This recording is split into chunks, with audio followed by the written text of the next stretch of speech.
Yeah. Yeah. Wake up. It's your boy. It's the six past commandments, man. Six past dice head. Mr. Lane, if you need me. Yeah, we back, man. Listen, I'm a man of my word. I do the things I say I'm going to do. And I told y'all I'm going to keep giving all these love at the lockup Johns, man. Giving y'all my brilliant breakdowns because here on the six paths of health, six paths TV, we break everything down through my six paths of health, which is mental, physical, spiritual, financial, emotional, and creative romantic. How about that, right? But the main goal of this channel is we want to help you increase and improve your communication and improve your relationships to people, places, and things. And also, the main thing I want to do is I want to help y'all grow the hell up. Okay, so if you're new here, welcome. This is the Love at the Lockup series where I go ahead and give y'all my breakdowns from this from a psychological standpoint.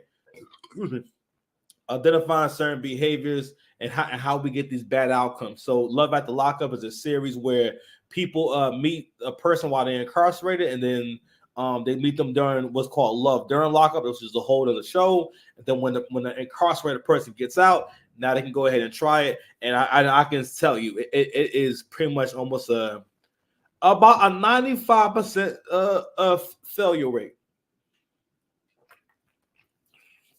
especially if the woman was the one that was locked up.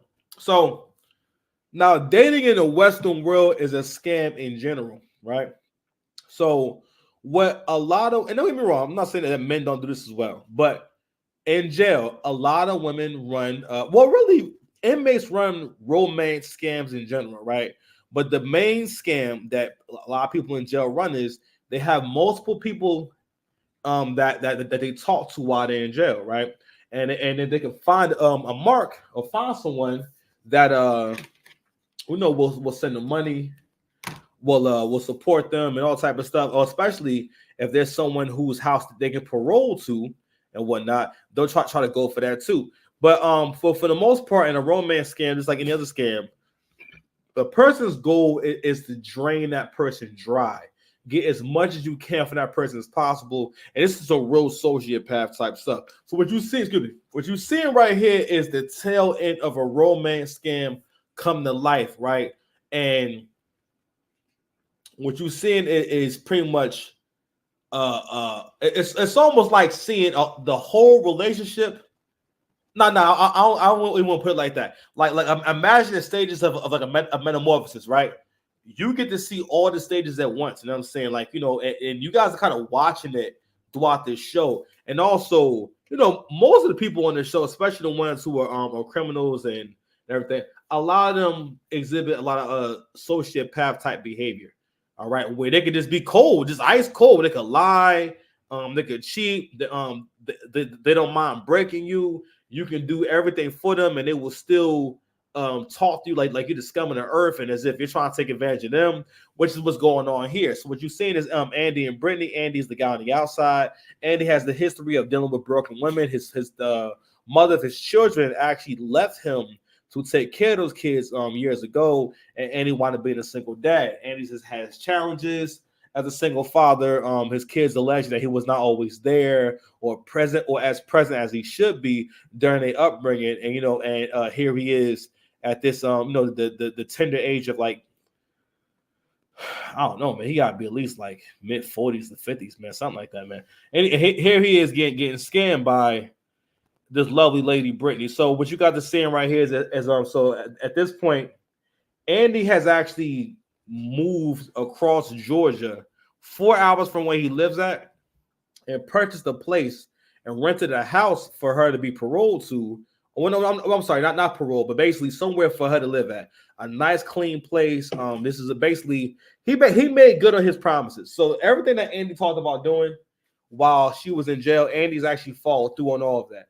What she's done is the whole time is gaslit him, because what a narcissist does is, all right, so you also got to realize that. So we just see in prime narc behavior. In a narcissist's mind, their ego and their delusion is so strong because you got to realize they can't be wrong. And listen, the stuff she's doing, she may genuinely feel like yo, I have to get away from this guy and whatnot, right? But in the mind of a narcissist, they can't even find it in themselves to be thankful for anything you do for them or anyone does for them. Okay. So anyway, so she's basically saying, you know what? I've gotten everything I can get. I'm out. I'm done. I got some money, and I can just go somewhere else now. So anywho, so let's go ahead and just check it out. And yeah. So go ahead and share this bad boy. For what? So I can call somebody. Where's yours? I left it in your seat. You left it in my seat? In your seat of your car. Gracie called too. Hey. Hi. Can you call Grandmama and ask her to pick me up, please? Why? What's wrong? Do you know where the warehouse is? No. I can't remember. Hold on. I'll tell you what this street is. It is Sheridan. There's this church, I think that is, West Strom Church. What's going on? Just nothing. I'll be in that church parking lot. Okay, I'll tell her to get you now. All right. Love you. Bye. Fair use. I don't understand what we're doing. Like, if you're breaking up, if you're leaving, well, then I'm leaving. I'm not gonna make a dick out of myself any further. I got this There you place, go, Andy. for us. I have one reason and one reason only to be in Rome, Georgia, and that is Britney. And if Britney's not here at this home, neither the hell am I. I will gladly pay for a hotel before you ever have the opportunity to make me look like a fool. What happens if she calls? So hold on, let's comment on that right there.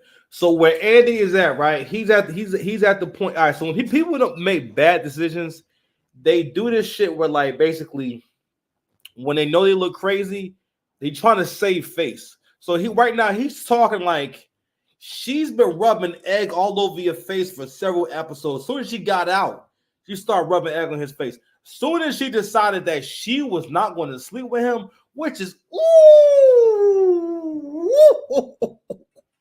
I'm like, in what other era would a woman made like this feel like, yo, a dude should come take care of her, do all these things for her, and she can? And not only that, is again, like I said in the previous videos, this makes a lot more sense if she was of the mind that Andy was her social worker and he's just supposed to help her get an apartment. You know what I'm saying? But y'all supposed to be in a relationship, a whole relationship, right? But anyway, she been rubbing egg on his face since then. When I saw that, I was like, wow, that is a bold move to play.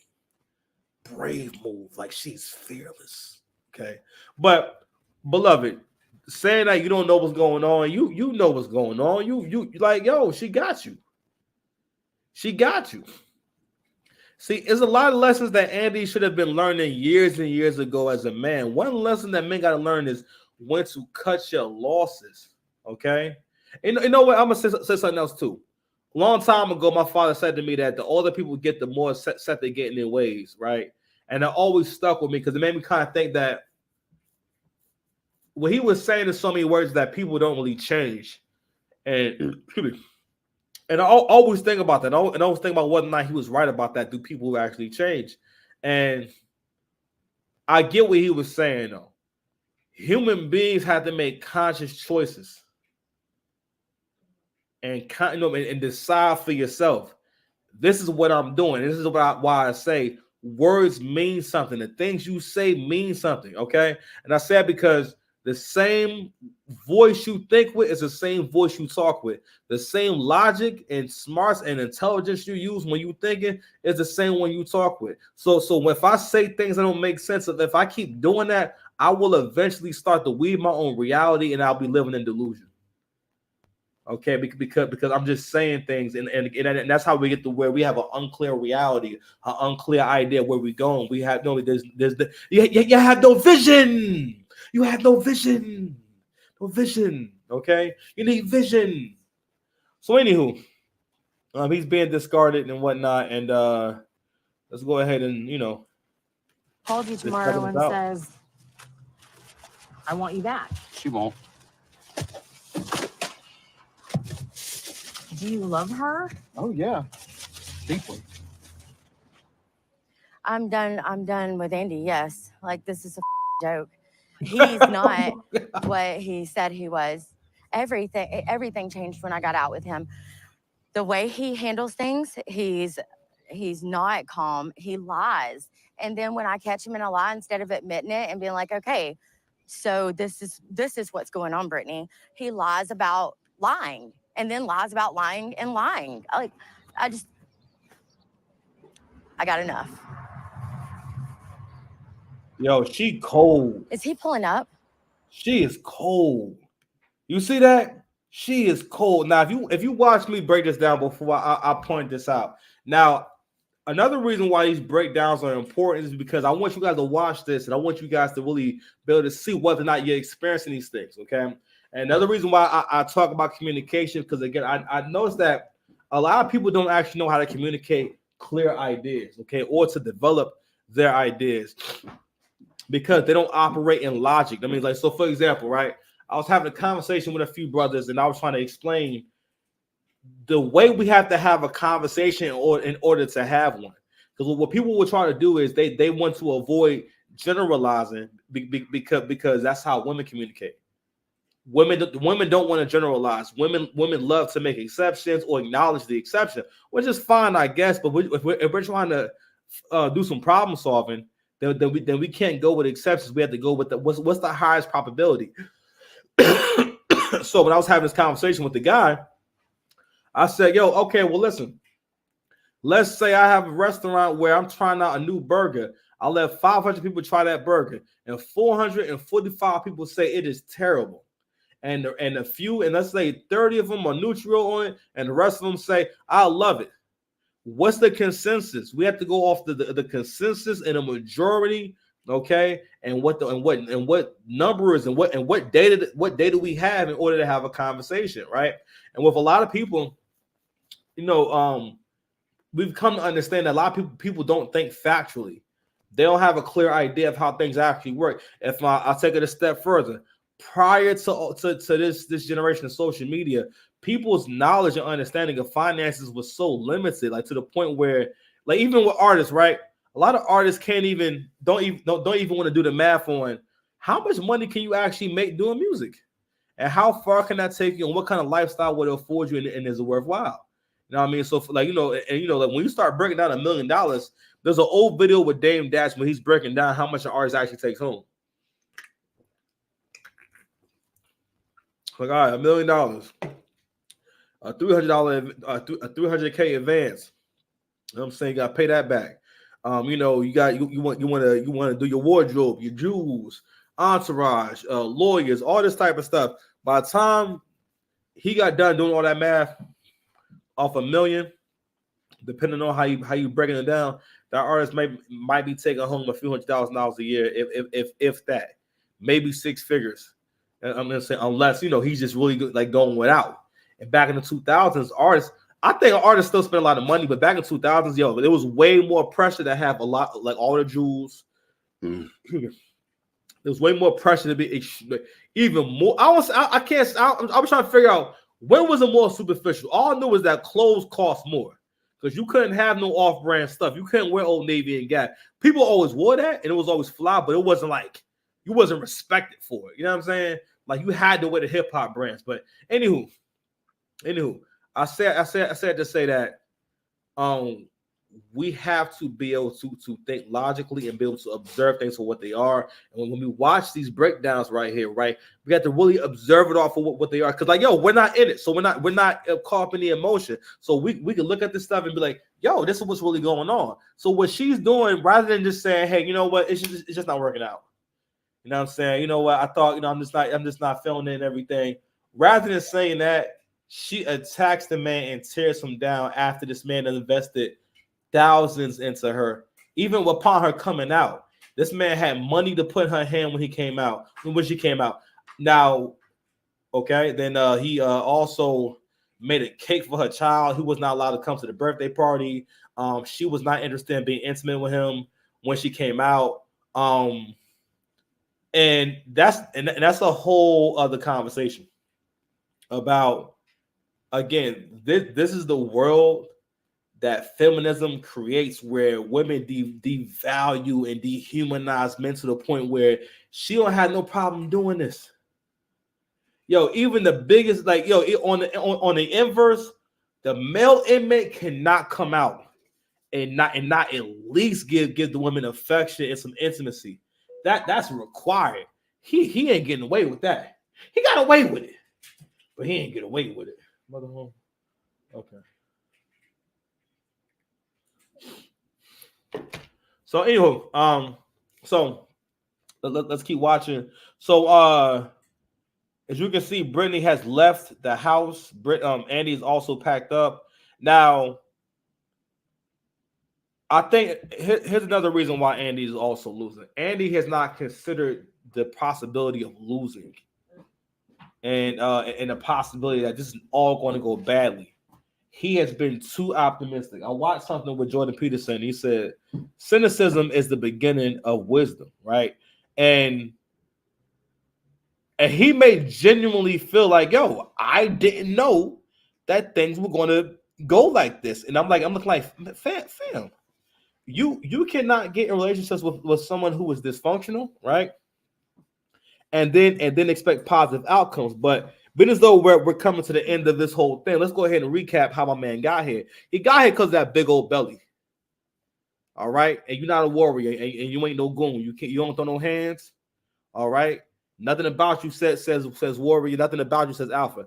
Hey, listen, you're gonna be part of my production, man. You gotta keep a straight face. You got to at least, keep a straight face, beloved. You gotta at least look cool. Come on, I gotta fix your face, or I gotta kick off the set. You understand? Well, I do understand. Yeah, you gotta understand, right? Anyway, so but that's how he got here, right? Also, like I said before, homie skipped over mad dating pools and puddles. He skipped Christian Mingle. He skipped. No, I ain't getting none of this right here. This is my energy drink. I need this make Daddy strong. He skipped Christian Mingle. He skipped Jew Day. He skipped the site for the farmers. He could have gone that site for them farmers. The farmer loving site where all the racist and close-minded people come to date. He skipped a bunch of dating pools and went to find a woman in jail. Okay. What else he did? Also, what men should never do is just give away free money. As a man, yeah, you do have to extend coochie credit. Okay, CC. All right. Oh, I'm sorry, you gotta close your ears, man. I gotta kick off the set, man. You off the set, man. I didn't mean to say that in front of you, man. Nah, bro, you gotta go. You gotta go. I'll see you later, okay? I'll see you later. All right. He does have to extend CC. I'm sorry for saying that in front of you, but we gotta grow up sometimes. But anyway, you do have to extend some credit, right? But you have to have a limit and have a plan of, all right, this is how much I want to spend to get to know you. This is how much I can afford. Like I always say for men, yo, if you're going to be dating and whatnot, it's best to take us somewhere that you like to go to. They got some good food and whatnot, and you need to be enough for her. I mean, because honestly, what it is I think men have to understand that when you dating a woman and whatnot, you have to think about, all right, am I enough of a man for her to respect me and be into me, okay? And I guess if a man needs to understand that, like I was saying to my young boy the other day, you know what I'm saying? It's not about you doing enough. Of course, you should be working your ass off. Of course, you should play fair. Be a great boyfriend. Be a great brother. Be a great friend. And be a great husband. And be a great father. Of course, right? And sacrifice. Work hard, okay? Do what's inconvenient, right? One thing.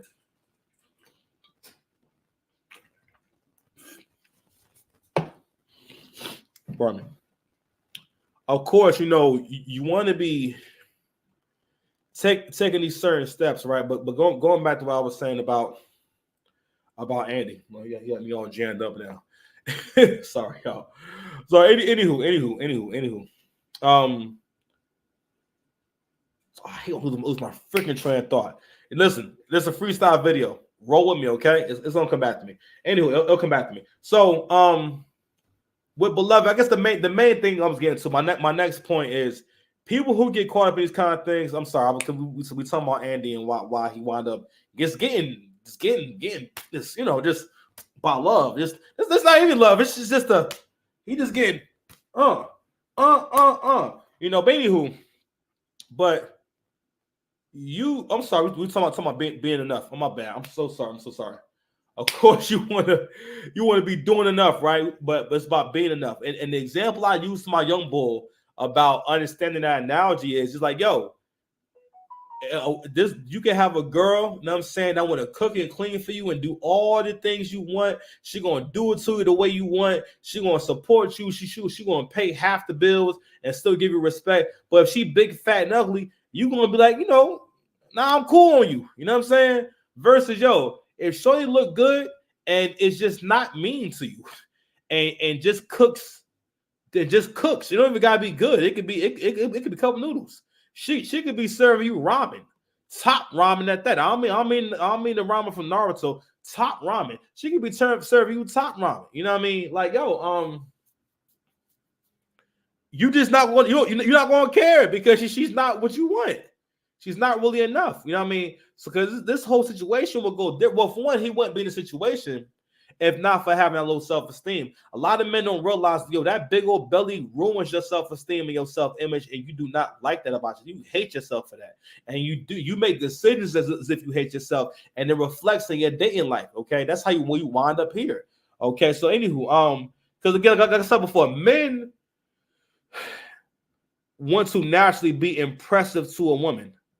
All right, men don't always necessarily always say it out loud, but when men, I'm like, and that's okay. Men, the same way that women want to be attractive to a man, men want to be impressive to a woman. So what they will do is find a woman that can look up to them and whatnot, right?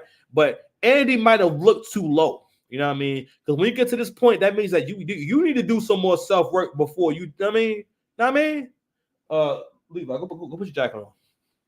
Let's get back to it, man. Let's finish up, okay?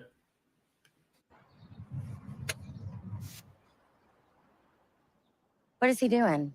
I don't want to talk to him. I want to go to my mom's.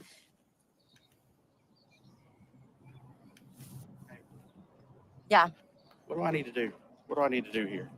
Like, I'm flipping the I know. I'm asking. Why don't you just go with me, please? This is Andy and Britney here. Ah! No, I just want to be here for my mom.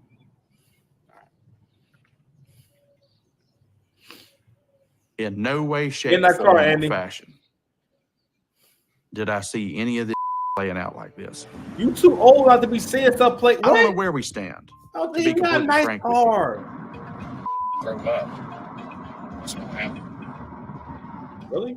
I'm no counselor or whatever, but I've been a party to addiction before, and generally when somebody gets that worked up and they're hell-bent on leaving that way, a lot of times it's to go use. Man, and I just wanted to make sure that, number one, it really was her mom that came and picked her up, and number two, that she was going to be okay, because the selfish part of me wants to be with Britney. I love Britney. The unselfish part of me wants what is best for Britney and her children. And if that means her never setting foot in the same vicinity of me again, then so be it. To be honest with you, I expected to feel like using. I'm really stressed out, but I feel empowered a little bit that I stood up for myself. When a relationship doesn't work, I usually run and go use. That's every felt. She just said I stood up for myself. This is what I'm talking about. When words don't mean nothing, people can just take a phrase and take something that like when she says that, right?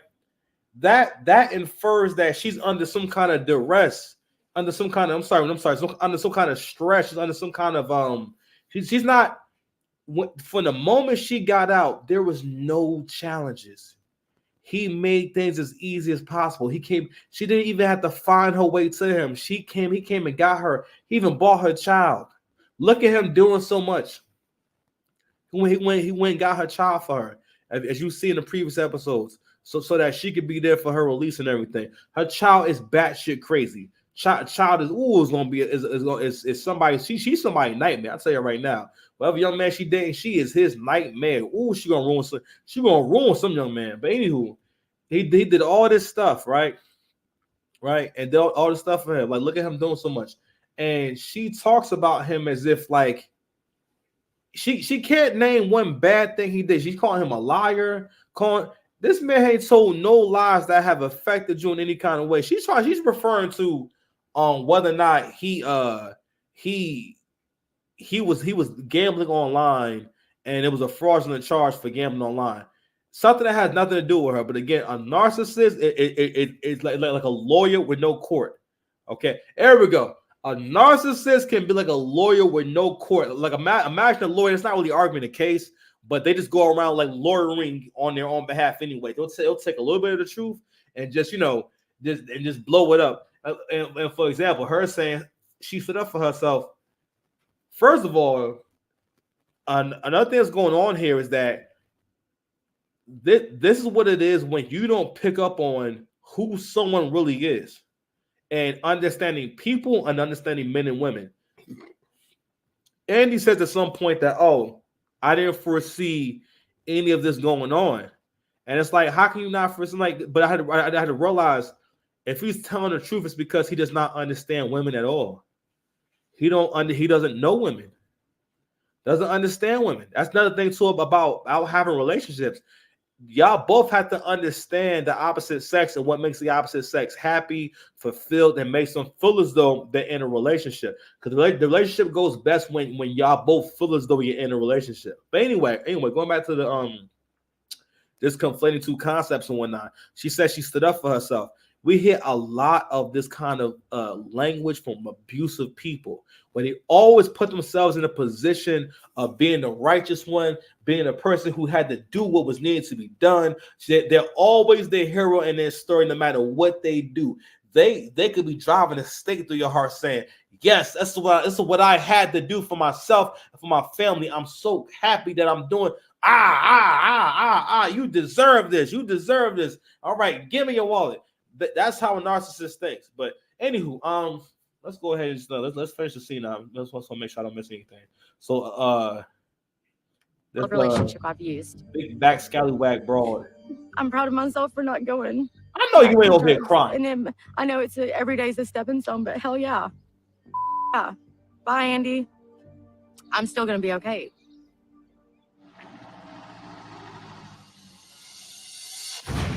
And there's actually some more to that. I don't know where it's at though. Maybe we'll revisit it, but you guys get the point. You get it. You understand.